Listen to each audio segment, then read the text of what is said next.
Após 23 anos de casamento, vi minha esposa beijar outro homem na festa de um amigo. Não gritei. Não fiz escândalo. Simplesmente me afastei. Todos esperavam que eu desmoronasse. Em vez disso, eu me libertei. O que aconteceu em seguida chocou até a mim mesmo e destruiu tudo o que ela achava que sabia sobre o marido discreto que subestimara por décadas. Meu nome é Eugênio Dávila. Tenho 48 anos. Nos últimos 15 anos, construí uma reputação como um dos consultores de genealogia e arquivamento familiar mais confiáveis no interior de São Paulo. Irônico, não é? Dediquei minha carreira a preservar o legado de outras famílias, enquanto meu próprio desmoronava em silêncio. Quando se passa décadas com alguém, desenvolve-se um sexto sentido para quando algo está errado. Como o fato de a Patrícia de repente ter começado a ir ao Pilates 4 vezes por semana em vez das 2 de sempre. Ou como ela virava o celular com a tela para baixo sempre que eu entrava no quarto. Pequenas coisas que o cérebro cataloga, mas o coração descarta. Você está sendo paranoico, Eugênio. Eu dizia a mim mesmo.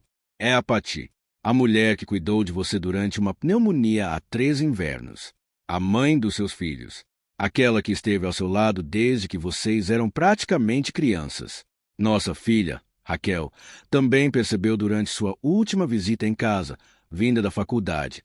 Pai, está tudo bem entre você e a mãe? Ela perguntou enquanto me ajudava a organizar fotografias da época do império de um cliente no meu escritório em casa. Eu colocava cuidadosamente daguerreótipos frágeis em envelopes de poliéster, o cheiro de papel antigo e produtos de preservação preenchendo o ambiente silencioso. Claro, querida, porque não estaria. Respondi sem levantar os olhos. Não sei.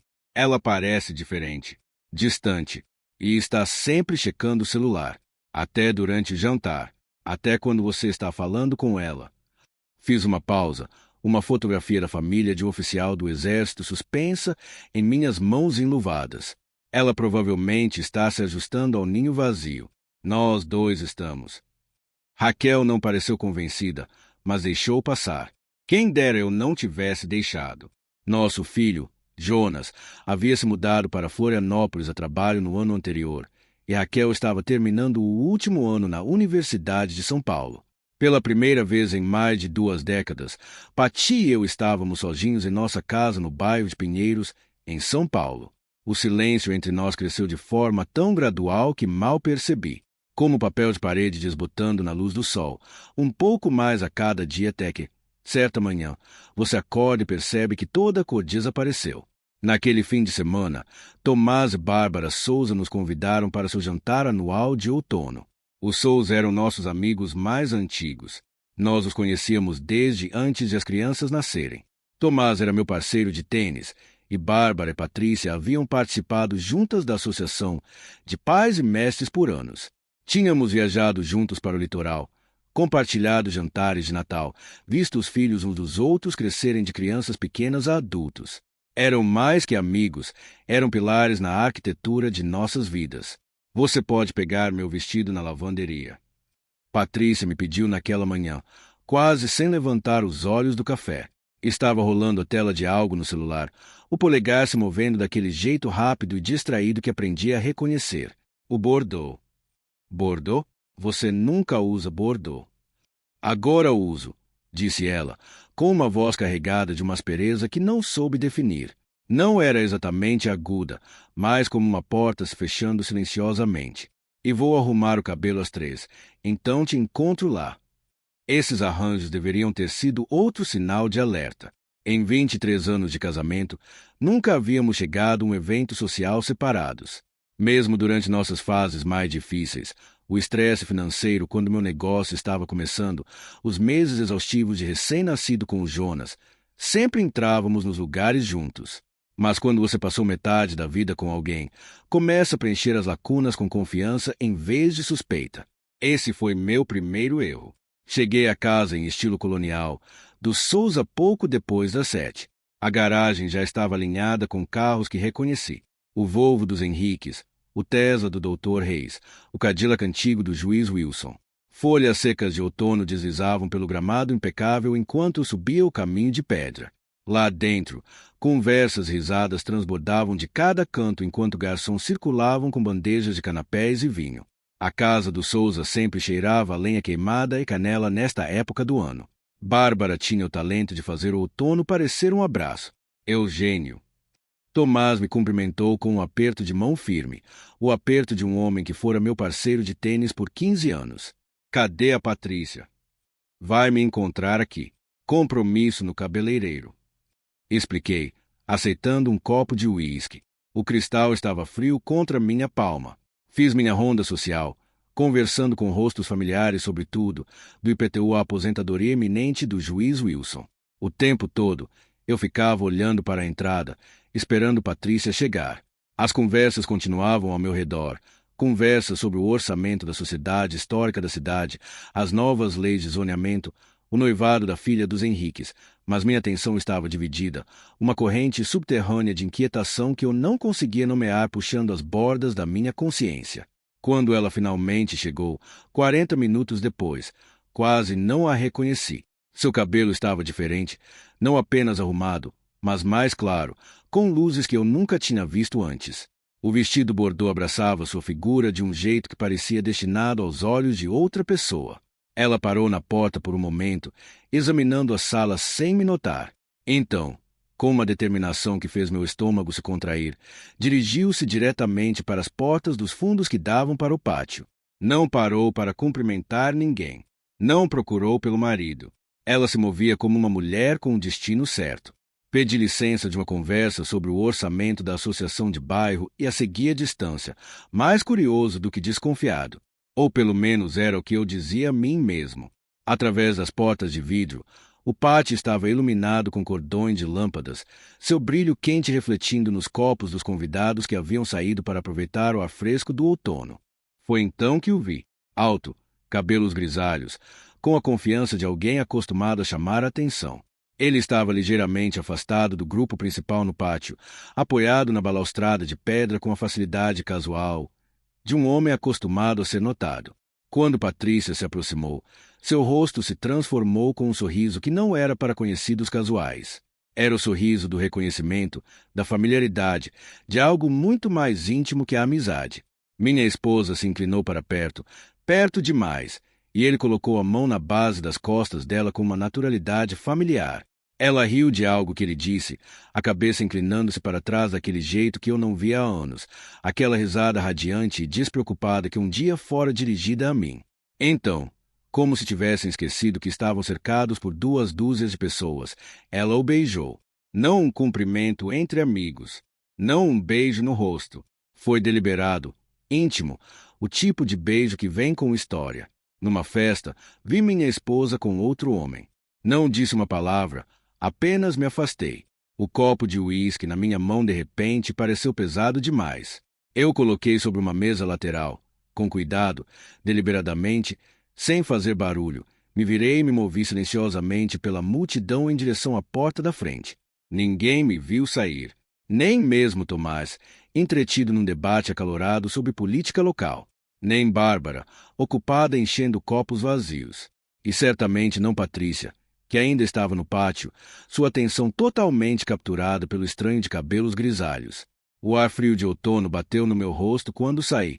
Fiquei na varanda da frente do Souza por um longo momento, olhando para o brilho quente das janelas, as silhuetas das pessoas que fizeram parte da minha vida por décadas. Tudo parecia igual ao que sempre fora. Tudo estava diferente. Dirigi sem rumo pelas ruas de São Paulo pintadas pelo outono, passando por pontos de referência que foram o pano de fundo do nosso casamento por décadas.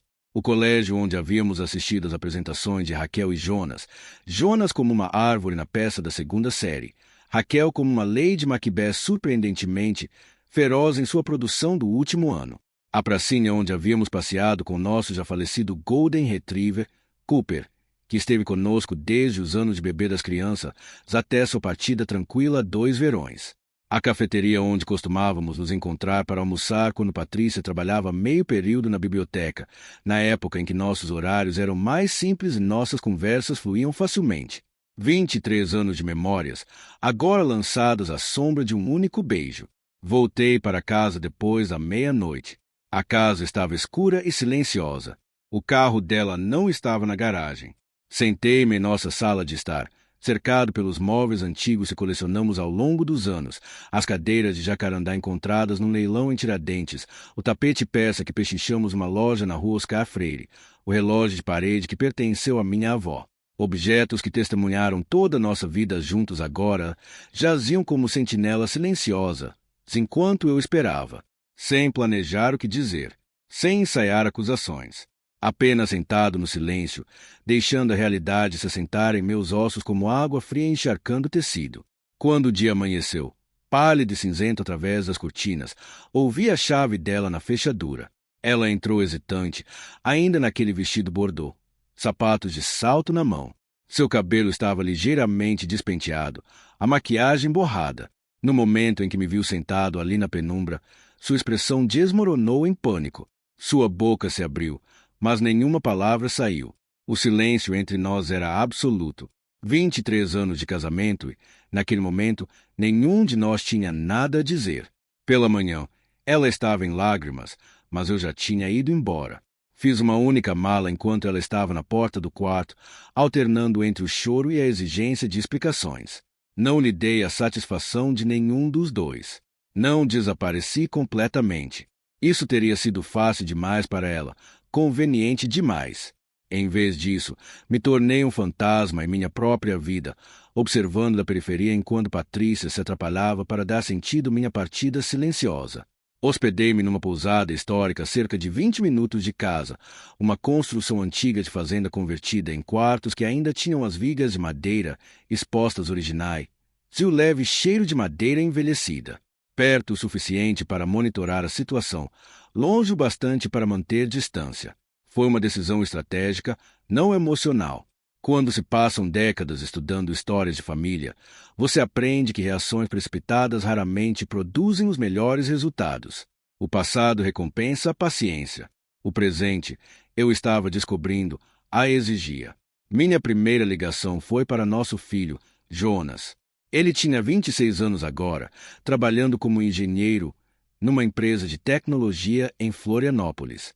Não contei a ele sobre o beijo, nem sobre minhas suspeitas, apenas que sua mãe e eu precisávamos de um tempo. Pai, o que realmente está acontecendo? Perguntou, sua voz carregando a abordagem direta que herdara de mim. Preciso resolver algumas coisas, respondi. Confia em mim desta vez, filho. Houve uma longa pausa na linha. Jonas sempre foi perceptivo, mesmo quando criança. Ele conseguia ler nas entrelinhas dos silêncios. Está bem, pai, disse por fim, mas estou aqui, para o que você precisar. Contatei nosso assessor financeiro em seguida. Henrique Williams geria nossos investimentos há 15 anos e conhecia os detalhes íntimos de nossas contas de aposentadoria, propriedades e negócio que construí preservando o legado de outras pessoas. Preciso entender exatamente qual é a nossa situação. Expliquei durante um café numa padaria longe dos meus lugares habituais, um estabelecimento discreto fora da marginal onde ninguém nos reconheceria. Henrique assentiu, sua expressão sombria. Era um homem robusto com olhos bondosos e a postura cautelosa de alguém que já viu muitos casamentos se dissolverem em sua mesa. Está pensando em separação legal. Estou pensando em informação primeiro, decisão depois. O que descobri não foi surpreendente, mas ainda doeu. Patrícia havia aberto uma conta bancária privada 3 meses atrás. Movimentara pequenas quantias. Nada suspeito para um observador casual, mas um padrão claro para alguém olhando de perto. 1.000 aqui, 1.500 ali. Preparando uma rede de segurança. Planejando uma saída. A mulher com quem dividia a cama por 2 décadas estivera silenciosamente separando sua vida da minha enquanto eu dormia ao seu lado. Então liguei para meu irmão mais velho, Davi. Aos 61 anos, ele enfrentará seu próprio divórcio 15 anos antes, um caso amargo e prolongado que quase o destruiu. Reconstruir a sua vida em Minas Gerais, um sítio tranquilo numa pequena represa, varas de pesca e solitude. Se alguém entendia o que eu estava enfrentando, era ele. Não deixe a raiva tomar suas decisões, aconselhou, sua voz levemente crepitando na linha telefônica. A raiva torna você previsível. Homens previsíveis perdem. A precisão torna você intocável. Documente tudo. Não diga nada que não possa retirar. Deixe a verdade fazer o trabalho pesado. Escrevi suas palavras no pequeno caderno que guardava no bolso do paletó. Elas se tornaram minha âncora na tempestade que se seguiu. 2 dias depois da festa, acessei as imagens de nossas câmeras de segurança externas, aquelas que instalei após um arrombamento no ano anterior. Cobriam a garagem, a entrada da frente e a porta dos fundos. Nada mais. Deliberadamente mantive o interior privado, um limite no qual eu ainda acreditava, mesmo agora. Do meu laptop na pousada, assistia às 7h30 da noite quando um Audi preto desconhecido entrou na nossa garagem. O homem de cabelos grisalhos da festa desceu, parecendo confortável, como se pertencesse ao lugar, sem hesitação, sem olhares furtivos para cima e para baixo na rua. Apenas a confiança de um homem entrando em território familiar. Ao longo das 2 semanas seguintes, registrei cada chegada e partida. O Audi apareceu 5 vezes, sempre depois de escurecer, às vezes só saindo nas horas pálidas da madrugada. Eu não tinha áudio, não tinha filmagens do interior, mas a evidência externa já era condenatória por si só. Alguns dias depois, meu telefone tocou.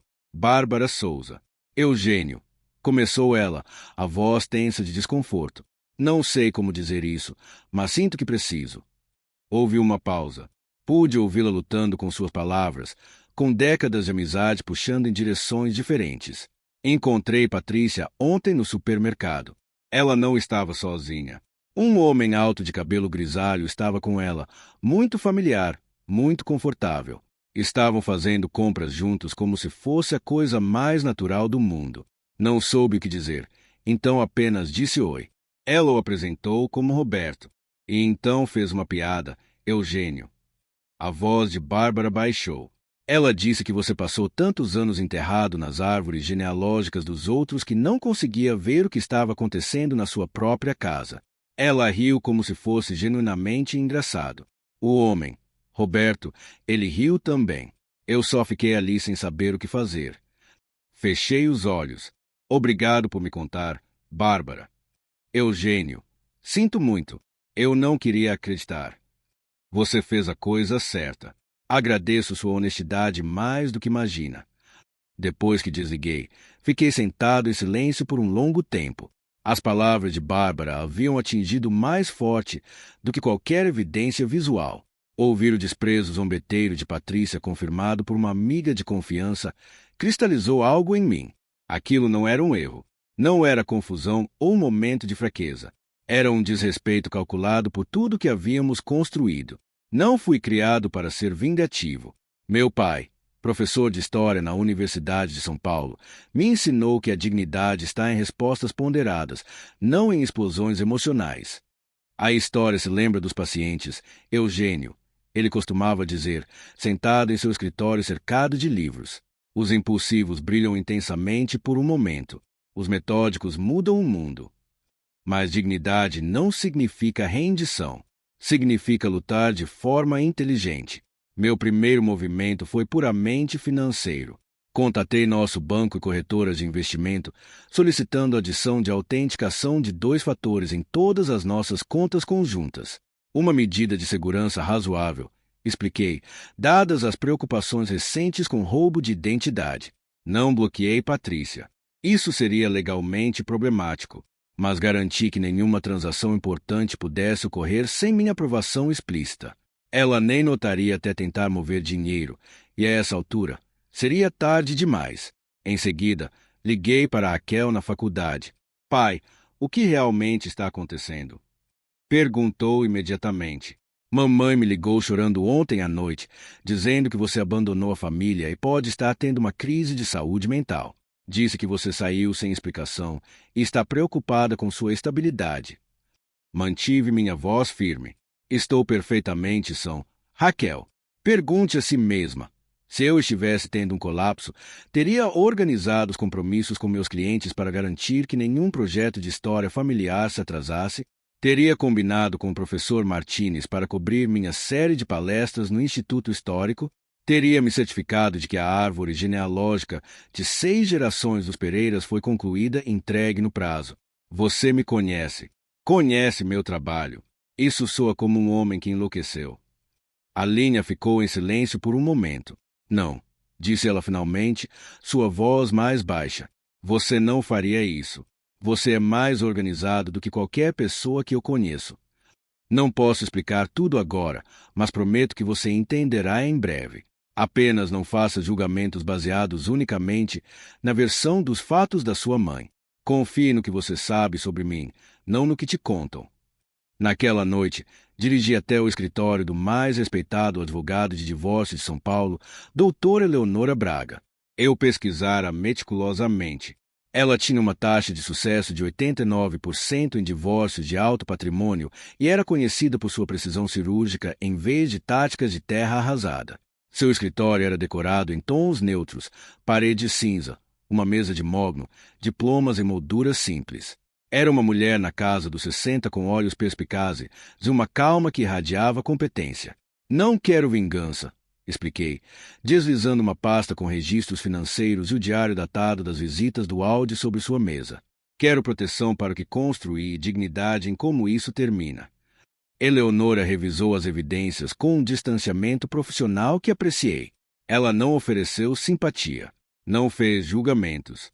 Simplesmente absorveu as informações com a eficiência de alguém que já viu tudo isso antes. Sua documentação é impressionante, Sr. Dávila. A maioria dos clientes traz emoções. O senhor trouxe evidências. Preservar a história é minha profissão. Respondi simplesmente. Retornei à pousada da antiga fazenda e acionei a próxima fase do meu plano. Fiz backup remoto de todo o nosso armazenamento digital compartilhado para servidores seguros, aos quais só eu poderia acessar. Foto de família de décadas de feriados e aniversários. Vídeo de festas, manhãs de Natal, férias de verão no litoral, as formaturas das crianças. Os marcos das crianças capturados em milhares de arquivos digitais. Não para privar Patrícia, mas para garantir que esses tesouros não fossem vítimas de qualquer caos que pudesse seguir. Eu vira famílias demais perderem suas histórias no fogo cruzado do divórcio. Meus filhos mereciam coisa melhor. Na manhã seguinte, visitei nosso médico de família para um check-up físico completo e painel de exames de sangue. Documentação de que eu não era nem instável nem estava com a saúde em declínio, antecipando quaisquer alegações potenciais que Patrícia pudesse fabricar sobre meu estado mental. Os resultados foram claros.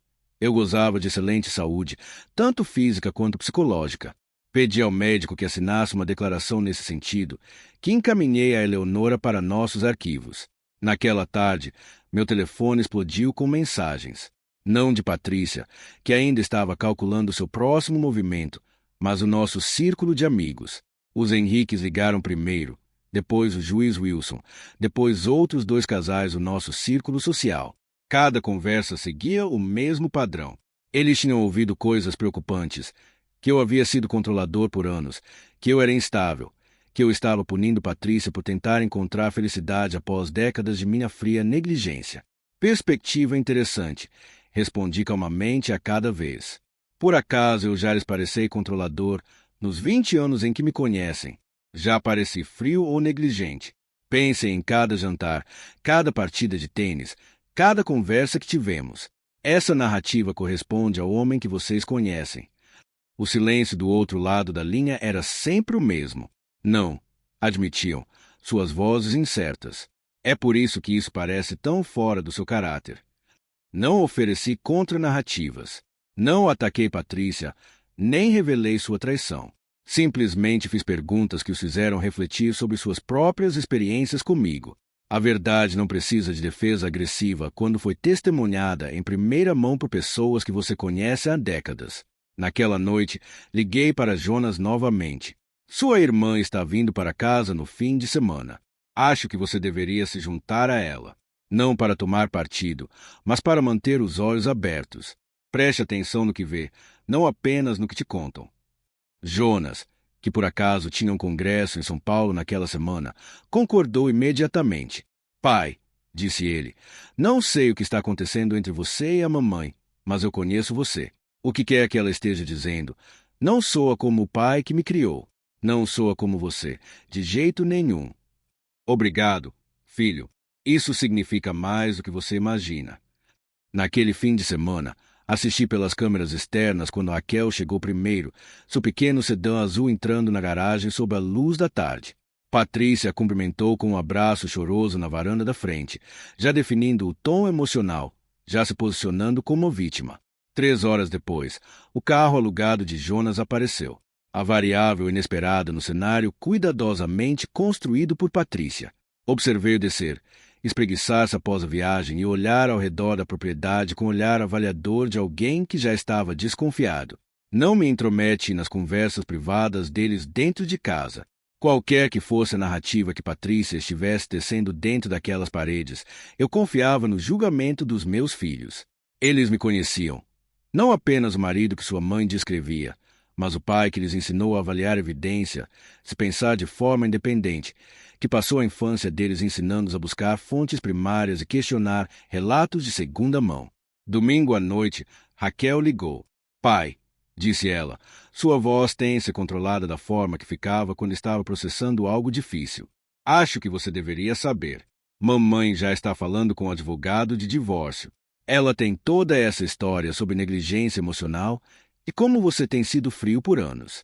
Está dizendo que você tem estado distante e obcecado pelo trabalho, que está solitária há muito tempo. E o que você pensa? Perguntei, me importando mais com a percepção dela do que com as acusações de Patrícia. Uma longa pausa se estendeu na linha. Acho que algo não se encaixa, disse ela finalmente.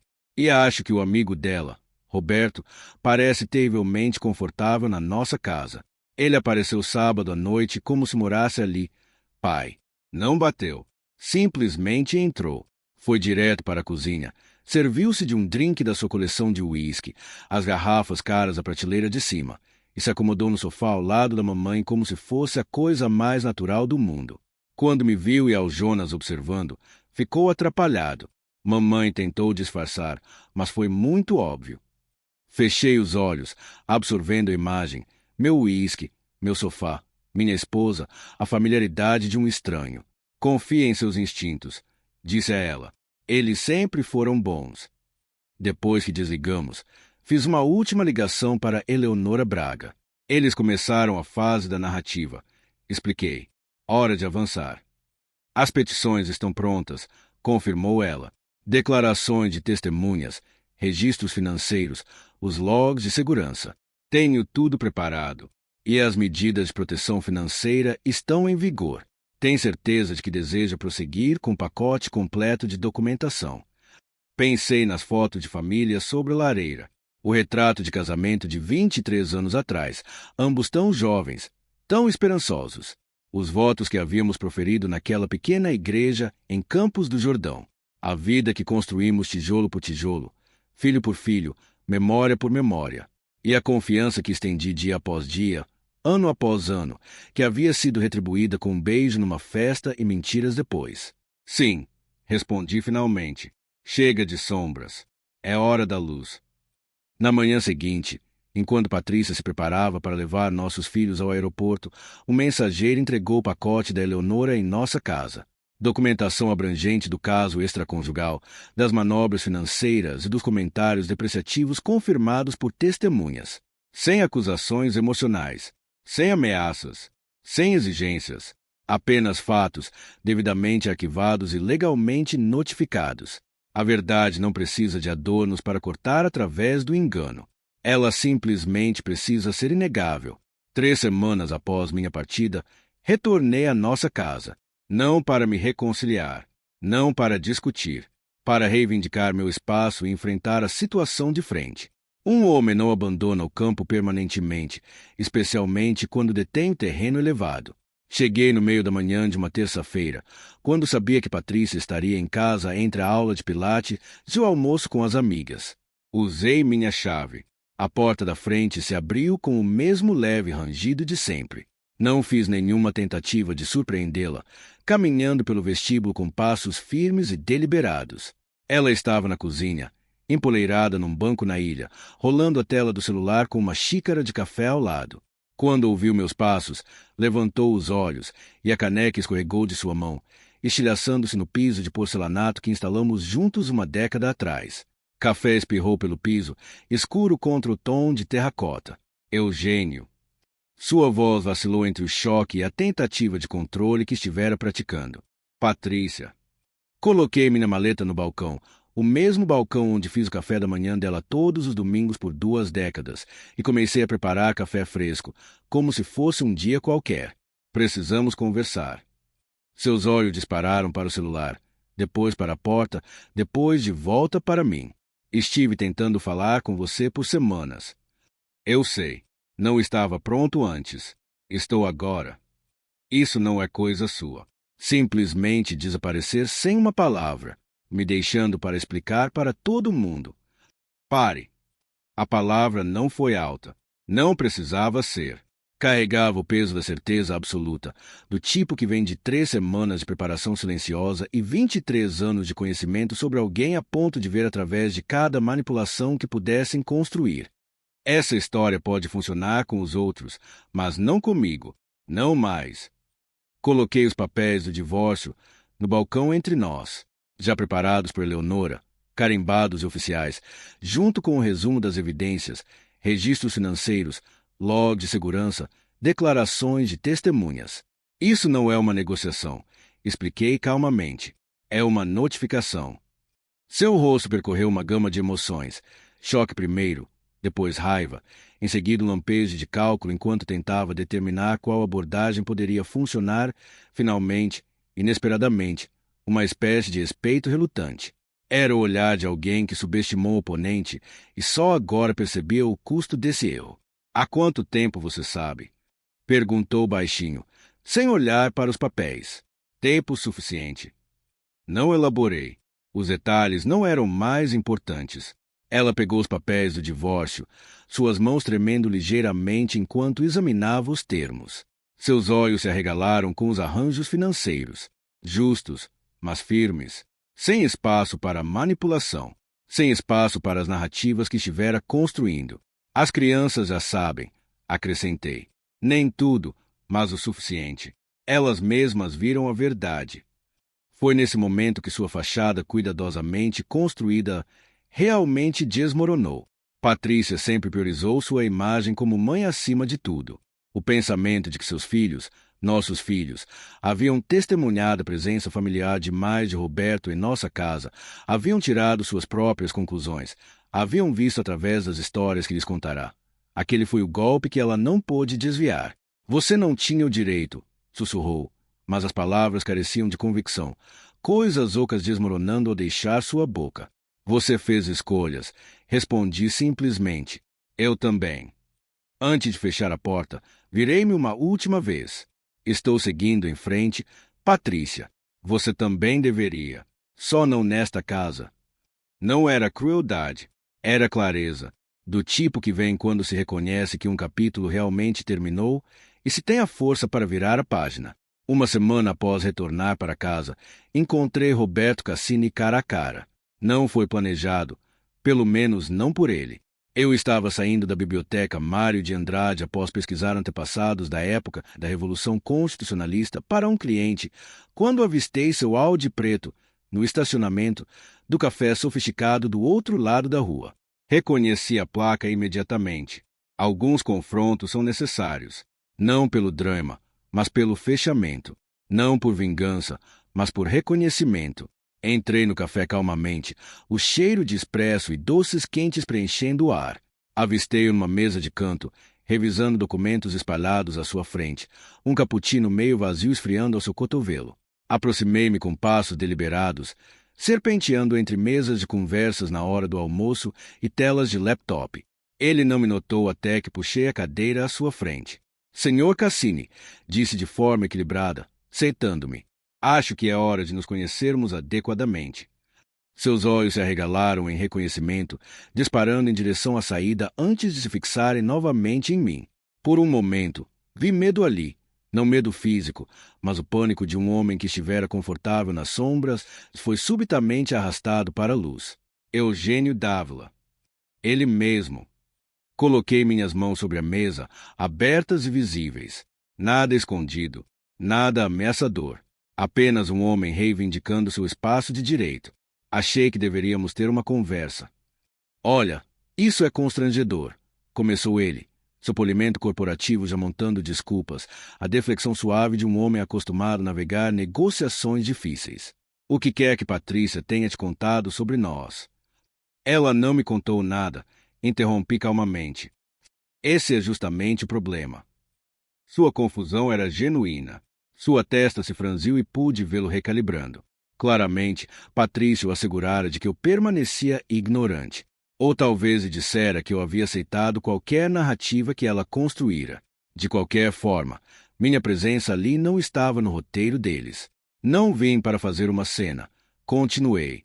Vim para olhar nos seus olhos e perguntar se você entende o que ajudou a destruir. Ele se mexeu desconfortável na cadeira. Casamentos terminam. As pessoas se distanciam. Essas coisas acontecem.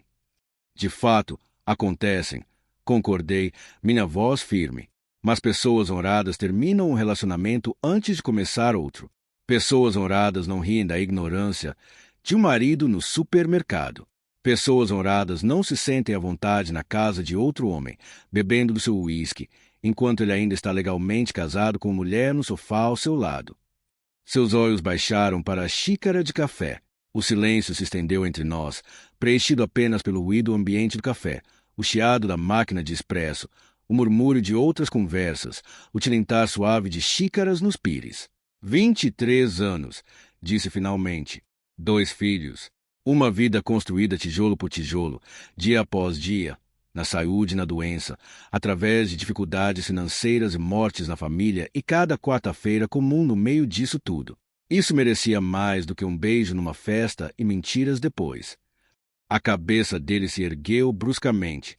Ela disse que você sabia há meses, que vocês estavam separados em tudo, menos no nome, que ambos tinham concordado em sair com outras pessoas enquanto esperavam o momento certo para contar às crianças.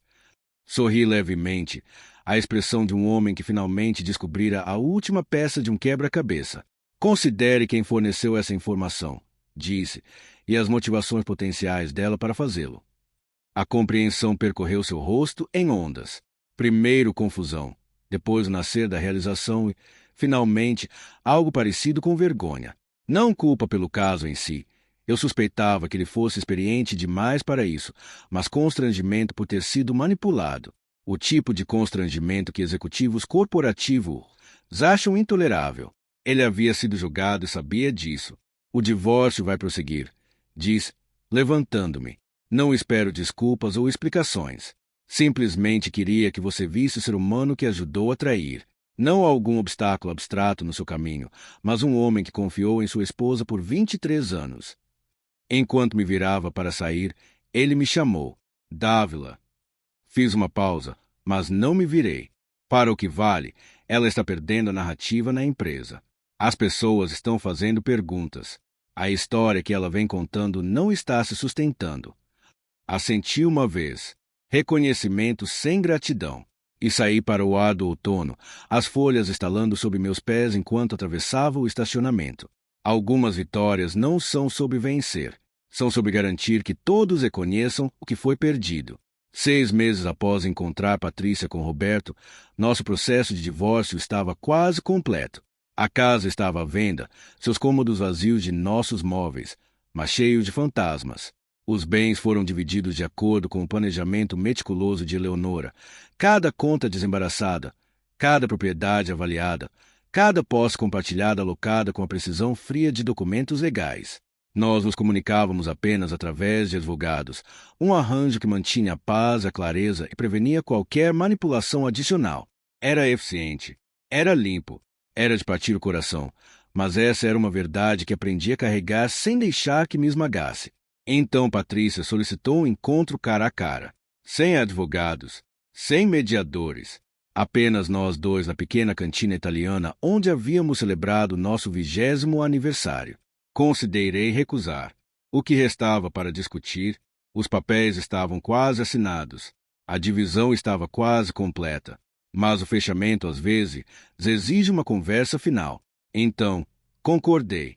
Ela chegou 15 minutos atrasada, um hábito que antes me irritava profundamente, mas agora parecia trivial, o tipo de pequeno aborrecimento que só importa quando você ainda está emocionalmente investido. Ela havia envelhecido nesses 6 meses. As linhas finas ao redor de seus olhos estavam mais profundas do que eu me lembrava. Havia um cansaço em sua postura que sua taça de vinho não conseguia disfarçar. Obrigado por vir. Começou após pedir uma taça de Pinot Grigio, o mesmo vinho que pedirá em nosso jantar de aniversário anos atrás. Não tinha certeza se você viria. Fomos casados por 23 anos, respondi. Isso merece pelo menos uma conversa final. Ela assentiu, seus dedos traçando padrões na condensação de seu copo d'água. A casa vendeu rápido. Bom bairro, boas escolas. Sempre venderia. A conversa fiada se esgotou rapidamente, como eu sabia que aconteceria. O clima, as novidades recentes das crianças, amigos em comum, tópicos se preenchiam silêncio sem tocar em nada real. Então o peso das palavras não ditas se instalou entre nós, pesado e inevitável. Eugênio, disse ela finalmente, sua voz mais baixa agora, preciso saber se você pode algum dia me perdoar. Considerei a pergunta cuidadosamente. Não uma resposta reflexa, mas uma verdadeira. Eu tivera meses para pensar sobre o perdão, o que significava, se era necessário, se era sequer possível. Perdão não é a questão, respondi. Já superei a raiva. O que não posso fazer é esquecer. Eu nunca tive a intenção de... Por favor, interrompi gentilmente, levantando a mão. Sem narrativas. Não mais. Passamos anos demais falando pelas beiradas. Não vamos passar nossa conversa final fazendo o mesmo. Ela mordeu o lábio, um velho hábito de quando estava genuinamente incerta, não performando incerteza. O gesto era tão familiar que doeu. Roberto se foi. Ofereceu, como se aquilo pudesse importar. Ele foi embora quando a empresa farmacêutica o transferiu para o Rio. Nem sequer se despediu direito. Apenas uma mensagem de texto. Foi bom. Se cuida. Foi só isso. Assenti, sem surpresa. Roberto me pareceu um homem que seguia caminhos de menor resistência. Quando o caminho através de São Paulo se complicou, ele simplesmente escolheu um novo. Você está vendo alguém? Perguntou, seu tom sugerindo que estivera juntando coragem para fazer essa pergunta por semanas. Não, respondi com sinceridade. Estou reaprendendo quem sou sem você. É um processo mais longo do que eu esperava, mas necessário. Algo em sua expressão desmoronou. Talvez o último vestígio de esperança de que eu fora destruído por sua partida, de que eu precisava dela para ser completo, de que minha força silenciosa fora uma fachada dependente de sua presença. Ver que eu estava intacto, diferente, mas intacto, pareceu quebrar algo nela que os papéis de divórcio não tocaram. As crianças sentem sua falta, disse ela, pivotando para um terreno mais seguro. Jonas diz que você vai levá-lo para pescar no Pantanal nestas férias. Partimos em 3 semanas, respondi, permitindo que o calor entrasse em minha voz pela primeira vez. Raquel vai se juntar a nós na segunda metade da viagem. Ela nunca viu o Pantanal antes. A conversa derivou para as conquistas das crianças, a aceitação de Raquel na pós-graduação, a promoção de Jonas na empresa de tecnologia e depois para os amigos em comum. O novo apartamento dela no centro, os pequenos detalhes de vidas que um dia foram compartilhadas agora eram paralelas. Enquanto terminávamos a sobremesa, tiramisu, o mesmo que dividimos em nosso aniversário, ela estendeu a mão sobre a mesa, sua mão parando 1 centímetro da minha. Cometi um erro terrível, disse ela, seus olhos marejados. Se eu pudesse voltar atrás. Não podemos, interrompi gentilmente. E está tudo bem. Paguei a conta, alguns hábitos não morrem, e a acompanhei até seu carro, sem abraços dramáticos, sem reconciliações chorosas, sem promessas de manter contato. Apenas 2 pessoas reconhecendo o fim de uma jornada compartilhada com qualquer dignidade que ainda pudessem reunir. Enquanto dirigia para casa, percebi que o peso em meu peito havia se aliviado. Não desaparecido, mas transformado em algo manejável. Não exatamente cura, mas o começo do que quer que venha depois. 1 ano após ver Patrícia beijar outro homem na festa do Souza, estava na margem de uma pequena represa em Minas Gerais, observando o nascer do sol pintar a água de cobre e ouro. A casa que eu comprará não era nada grandiosa. 2 quartos, uma cozinha americana, uma varanda com rede perfeita para o café da manhã e a contemplação do entardecer. Ficava no fim de uma estrada de terra, cercada por árvores que sussurravam ao vento. Davi me ajudara a encontrá-la. Ele conhecia bem a região de seus próprios anos de reconstrução após o divórcio. Estivera certo sobre precisão e paciência, e também estivera certo sobre este lugar. Havia algo no silêncio de uma manhã mineira que fazia o caos do ano anterior parecer distante e manejável. O ano anterior fora uma jornada de desconstrução e reconstrução. O divórcio havia sido finalizado sem drama. Os últimos papéis assinados numa terça-feira comum que tudo parecia menos comum. Nossos bens domésticos foram distribuídos, os móveis antigos e posses compartilhadas divididas com a justiça clínica dos documentos legais. Uma jovem família esperando seu primeiro filho comprou a casa em Pinheiros. Eu esperava que a casa se enchesse novamente com risos de crianças. E meu negócio se expandiu para incluir serviços de arquivamento digital para sociedades históricas por todo o interior. Eu me lançara ao trabalho, não como uma fuga, mas como um lembrete de quem eu era fora de um casamento. Meu telefone vibrou com uma mensagem de Jonas. Feliz 49 anos. Pai, ligamos quando você acordar. Sorri, fazendo uma nota mental para ligar para ambos os filhos mais tarde. Eles emergiram do divórcio com notável resiliência. Raquel estava terminando seu primeiro semestre de mestrado e Jonas recentemente começara a namorar uma mulher que descreveu como o tipo de pessoa que você espera conhecer, mas nunca espera encontrar. Talvez eles tivessem sobrevivido porque nunca os usei como arma ou os forcei a escolher lados. Talvez tivessem sobrevivido porque herdaram minha natureza metódica, a capacidade de avaliar evidência, de chegar às suas próprias conclusões. Qualquer que fosse a razão, eu era grato. Na pequena escrivaninha lá dentro, meu laptop exibia uma árvore genealógica incompleta para os Pereiras de Ribeirão Preto, 6 gerações de fazendeiros, professores políticos locais que ajudaram a moldar a história da região. A história deles esperava pacientemente que minha expertise a trouxesse à vida. Havia nascimentos a documentar, casamentos a verificar, um ramo fascinante que migrara para o Mato Grosso e depois retornará décadas mais tarde. O trabalho era reconfortante em sua precisão, suas exigências de exatidão e atenção aos detalhes. Algumas pessoas achavam a genealogia tediosa. Eu a achava fundamentadora, um lembrete de que todos pertencem a uma história maior. Mas hoje era para reflexão. Caminhei ao longo da margem, mãos nos bolsos, considerando a jornada que me trouxe até aqui. A água batia suavemente nas pedras, e um pássaro chamou em algum lugar sobre a represa. A dor havia se dissipado gradualmente, como uma fotografia antiga perdendo contraste com o tempo. O que restou não foi amargura, mas perspectiva, um entendimento de que mesmo o compromisso de décadas exige cultivo constante de ambas as partes. Eu não havia sido o marido perfeito. Ninguém é, mas eu tinha sido fiel, e presente, e disposto a trabalhar. Isso contava alguma coisa, mesmo que não tivesse sido suficiente. Meu irmão Davi chegou naquela tarde. Como prometido, sua velha caminhonete rangeu pela estrada de terra. Carregava equipamento de pesca numa das mãos e uma garrafa de cachaça na outra, a mesma marca que Jonas me dera anos atrás, um círculo completo simbólico que apreciei. Aos 62 agora, aposentado e confortável em sua camisa de flanela e botas gastas, Davi parecia mais em paz do que eu jamais o vira. Como é estar do outro lado? Perguntou enquanto nos acomodávamos em cadeiras na varanda. Como acordar? Respondi.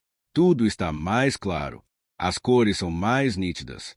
O ar é mais fácil de respirar. Conversamos enquanto o dia se findava, o céu mudando do azul para o dourado até o roxo profundo. Discutimos meus planos para expandir o negócio, contratar um assistente de arquivologia, talvez abrir um pequeno escritório em Belo Horizonte. Falamos sobre os projetos de aposentadoria dele, uma horta que produzira mais tomates do que ele sabia o que fazer, uma canoa que estava restaurando. Planejamos a viagem de pesca que havíamos prometido a nós mesmos por décadas e nunca fizemos, aquelas que sempre foram adiadas por obrigações mais imediatas. Sabe o que mais me surpreendeu? Perguntei enquanto as primeiras estrelas apareciam acima das árvores. Davi virou-se para me olhar. Não a traição, não as mentiras, mas como eu lidei com isso. Nunca soube que tinha esse tipo de força. Davi assentiu lentamente, entendendo exatamente o que eu queria dizer. Não orgulho em me fechar ou em calcular vingança, mas em manter a dignidade em meio à devastação. Em me recusar a me tornar a pessoa que ela descreveu. em deixar a verdade falar por si mesma. Alguns homens nunca descobrem isso sobre si mesmos, observou ele, bebericando sua cachaça. Passam a vida inteira se perguntando o que fariam numa tempestade. Você descobriu, e não se quebrou. Ele ergueu ligeiramente o copo. É preciso uma tempestade para ver o que é construído para durar. Ele estava certo. O homem que saiu daquela festa um ano atrás não era o mesmo que estava sentado ali agora, não diminuído, mas destilado, mais forte, mais claro, mais autenticamente ele mesmo. O marido discreto que fora subestimado por décadas descobrira que sua quietude não era fraqueza, era paciência. E paciência, adequadamente aplicada, era seu próprio tipo de poder. Enquanto a noite se instalava completamente ao nosso redor, a Via Láctea emergindo em clareza brilhante acima da represa, percebi que tinha parado de olhar para trás.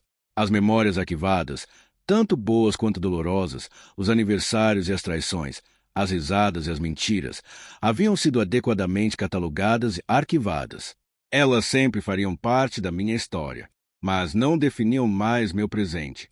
Havia espaço agora para o que quer que viesse a seguir.